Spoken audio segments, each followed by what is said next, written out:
Okay, Dr. Wu here with my nutritionist, Kaylin Allday. Today we're going to talk about eating after a workout. Yeah. Okay, so what are some of the principles? What are some of the guidelines? Okay. You know, what should I be eating? So there's a lot of probably misunderstanding that floats around about post and pre-workout and just eating around a workout and all these other things and what you should be doing, right? A lot of people, you'll see they have those shaker things and they're down in the shaker after it, and you know, I'm going to be getting my gains because I got my protein and my, my dextrose and all about the gains, right? So the thing about it is they've done a meta-analysis recently. So they looked at every single study out there that's looking at protein, particularly protein consumption post-workout, to see if it has any kind of impact on muscle development. And they were looking actually at muscle development or growth, so called hypertrophy, and also muscle strength, right? So when they did this big meta-analysis of all of these things, and they removed a lot of the variables, and a lot of what are called confounding factors, so things that come into the study that make it look like there's a false positive or a negative. And what they found was that protein drinks within that half-hour window post-workout don't do anything. Don't do anything. They maybe have a mild impact on hypertrophy, getting your muscle bigger, but not necessarily getting you stronger.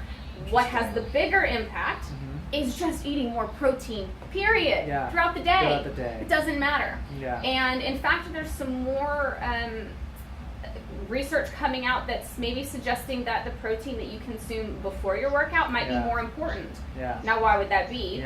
Because your body has digested the protein, so now it's actually in an amino acid state, which means the building blocks, so that when you then work out, and basically as you're breaking down the muscle, the body already has the building blocks to put it back together. Now, of course, some people would say, well, that's why I drink, BCAA, branched chain amino acids, as opposed to protein.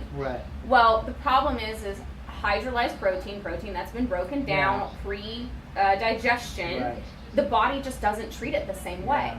People also have a tendency to, they just focus on the protein and the carbs, they're missing the fat. Well, lo and behold, you add a little bit of fat in there, and more protein is actually uptake. Like your body absorbs more of it when you actually have fat in the context. So basically what you're saying is eat more protein throughout the day. And then balance your diet out. So you should have some fats with it. You should have some. What about some carbohydrates? You should have some you should definitely have some carbohydrates in there. And it is true that the body deals with more carb-dense foods post-workout because of the state it's in. But there's actually some interesting research that shows that some of these quick-burning carbs, these dextroses, they don't actually restore your glycogen in the same way that we think they do. All of these shakes and all of these post-workout things, their whole point is actually hacking the system. What it's doing is it's giving you a false sense of recovery so you can then go out and do another workout the next day. Because in theory, you would be eating real food to rebuild all your glycogen stores and build your muscles and all these other things, and you'd be resting a little bit more than maybe 24 hours. The biggest thing is eat some real food that has some protein, that has some carbohydrate, that has some fat, 1 to 2 hours before your workout, and then try and eat another small meal 1 to 2 hours after your workout.